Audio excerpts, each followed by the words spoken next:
Hey, JMC Garage, this is John for the JMC Garage channel, and what I have in front of me, and what you can tell by the title, is Nissan back. And what I have in front of me is a Nissan Murano, one of the more anticipated vehicles coming out of Nissan for this year. Now let's kind of go through this thing. There are some things that I like and some things that I dislike, but let's go through it. Again, this is the brand new Nissan Murano. This is kind of the middle trim. This is the SV.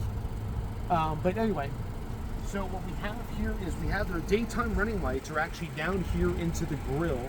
Pretty cool looking. Actually flows into the grille here. And then we have LED high beams, LED low beams. Come around the side. And we have this very unique, it's like a plastic covered aluminum blacked out 20-inch rim. These are 255 65 R20s on this SV model. Let's go ahead and look at the window sticker real quick. So sorry for the wind, but anyway, this vehicle is actually made in Smyrna, Tennessee.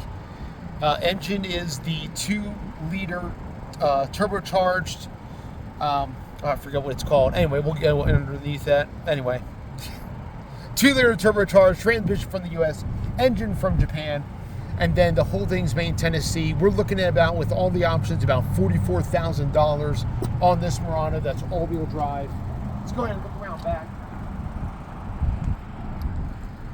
Nissan Murano. The back actually looks like an evolution of the old Murano. You know, all LED lighting. You got this LED strip that kind of goes across here for the running light. You got LED brake light, LED backup, LED turn signal. Let's go ahead and open up my back here. Uh-oh. Where's the back? You got a backup camera back here. There's no back.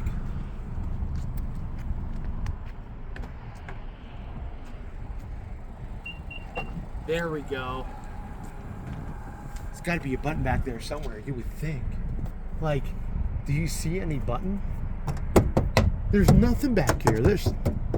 How do you, what in the world? Come on, Nissan. All right, anyway.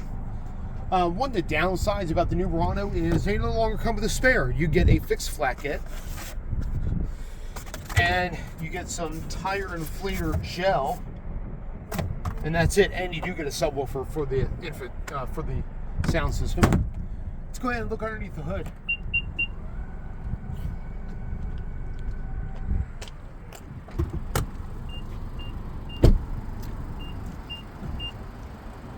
It likes to beep a lot. VC Turbo, Nissan 2-liter VC Turbo. Oh, there we go. Look at that guy. So this is actually it's direct and port injected, which is nice. It is a 2-liter 4-cylinder, produced about 241 horsepower. Turbos in the back. It's got an air-to-air intercooler, and as you can see, it's okay to work on. One of the things I'm not a big fan of about this thing, well, I'll let you know on the inside, but it's not very smooth. It's not a smooth engine at all. All right, let's go inside. All right, we're inside the new Nissan Murano. Anyway, what I wanted to kind of talk about and kind of give my pros and cons and things that I like, things that I dislike about the Nissan Murano, of course, this new one. It really answered a question. With this vehicle, is Nissan back? Is Nissan ready to go and tackle and can they use this vehicle to get themselves out of the mess, out of the muck that they're in right now? And they are in a financial mess, and we're not quite sure what's going to happen with Nissan, but this product that they put forth is actually pretty exciting. So let's kind of go through some things. First off, the interior. Some things that I like about the new Murano is, number one, the way this interior looks. I mean, you know, my daughter commented on this, but it actually looks nice. It's the quality of the materials are very nice. You got this stitching going on the dash here. Continues on in the door panel. Nice quality stitching, and the materials very much feel like a quality vehicle. You know, this is humongous. I don't know why it's so big, but very much nice and quality feeling. The steering wheel feels nice. I don't mind the 2-spoke design. And even though this almost looks like it's haptic feedback, it's actually kind of buttons on the steering wheel where you can actually control some different things. You got this jog wheel in the center. So one of the pros and one of the things that I like is this beautiful steering wheel, this beautiful interior. It's actually a really nice place to spend time, a nice place to be in. You know, for about 43, 44 grand, it's actually a pretty nice interior for a 2-row SUV.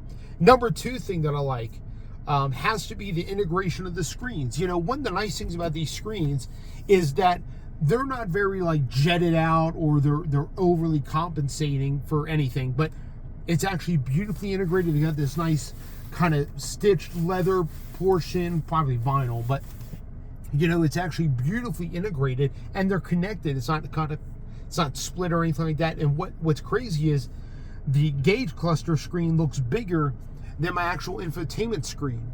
Now, I don't know if you can get a bigger infotainment screen, but for right now, the gauge cluster screen looks bigger than the infotainment screen. Now, this is running Nissan's new infotainment, Nissan Intelligent Mobility Connect system. It actually is a really good system. It's Google or Android based. It actually works really well. I'm very familiar with this system, but there's also a downside to this screen, which I'm going to get to. But overall, this is very nice. And one of the final things I love about the Nissan Murano, at least this new Murano, is that it comes standard. I believe all models come standard with their Pro Pilot on board, their adaptive cruise control. It really is a great system. It works very well and has steering assist as well to keep you centered in the lane. So that all works very, very well. And the overall impression, the overall feeling again, and the seats are incredibly comfortable. Would you say, Amber? Incredibly comfortable. And the very nice interior, even though it's a sea of black, at least there's some things in here like this dark wood. It's imitation wood, but this dark wood, some chrome accents, it kind of helps to break it up so it's not so much black. Now, some downsides. All right. Number 1 is the powertrain. They went away from the V6. They did go away from the CVT, but then they introduced a 2-liter VC turbo engine, and they introduced a 9-speed automatic. Now, I have no issues with the 9-speed automatic. The 9-speed automatic is a smooth shifting, nice automatic. You do get paddle shifters to go through the automatic. That's great and all that. My issues with the VC turbo 2-liter. First off, it sounds horrible. I mean, it just sounds so weird and grainy. It groans, especially when you try and get on it. It's just a weird, odd sounding 4-cylinder. And outside of that, at idle, if you're sitting at a parking light, or if you're sitting at a stoplight parking light, if you're sitting at a stoplight and the auto start stop hasn't engaged, and you're sitting there with it in drive, and you're sitting there on idle, you actually feel vibration going through the whole car as this thing is just idling away. I actually feel it a little bit right now, but I'm not in drive. You really feel it when you're in drive, and you can feel the vibration emanating through the whole car, through the seat. I'm just like, come on, Nissan. You went from a smooth V6 that you hardly feel anything into this 4-cylinder that sounds horrible and actually doesn't feel very good at idle. That's one of my biggest misses I think Nissan did with this vehicle. Next thing, I love the interior, love the way everything's executed except for the climate control. Now, a lot of new vehicles are going to climate control embedded into the screen. I get that. I understand that. It's in my Explorer. But what Nissan makes you do is they have this haptic feedback thing right here where they have, you know, you gotta, it's not even moving right now. I can't even do it. It's all right. Yeah, I know. And it's kind of weird. So I have to go in here and to just go through and it's buried in sub menus. I don't get why that is, and it's so weird. And I don't understand why that is. So I wish Nissan was a little bit better. Look, I got it.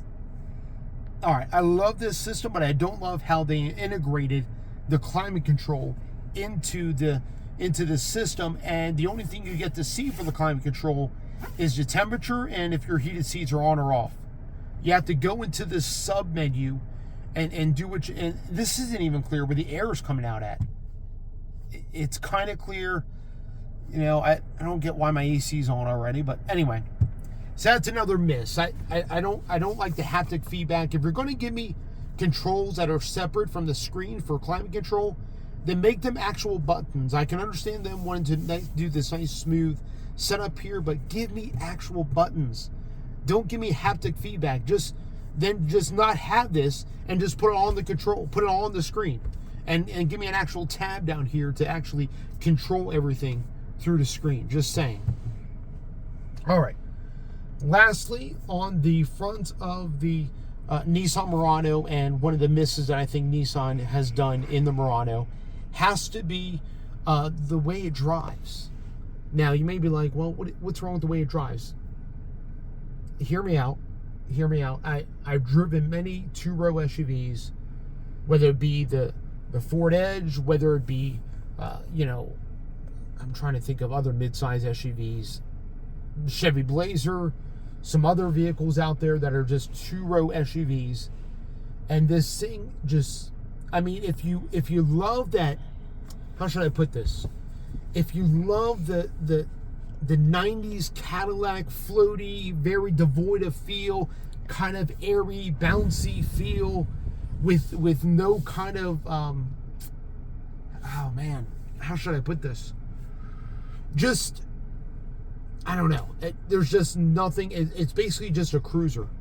Don't try and carve canes with this thing. Don't try and do anything else special.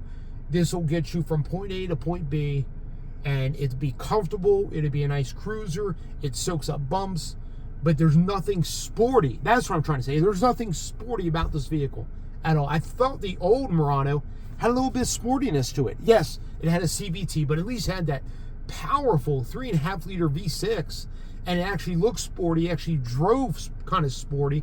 It felt sporty. This thing, on the other hand, just feels like a boat. It looks like a boat. It just, I don't know. Anyway, but that's just me. Anyway, this is JMC Garage. Thank you guys for tuning in on this Nissan Murano. What do you guys think? Is this going to rescue Nissan? Is this product going to bring Nissan from the brink? Or should Nissan continue to do more? I think Nissan needs to do more. This is a great start. I think this is a great step in the right direction. But there's some things that Nissan has to work on. And I just don't think they're quite there yet with even this product. Which I think the biggest letdown for me is the powertrain. Them just doing the 2-liter VC turbo, oh man, that was such a misstep. I get it. They've gotten rid of the CVT. Amazing, great. But putting that 2-liter VC turbo was a big, big misstep. They should have kept the V6. They should have kept the V6. Anyway, other than that, I think this is a great vehicle. If you want something that'll get you from point A to point B, and you don't care about maybe long-term reliability, this could be it for you. This could be great. I mean, it's a great, you know, all-wheel drive, all that. But I think Nissan could do better. Awesome. You guys be blessed. Have a wonderful day, and we will catch you on the next one.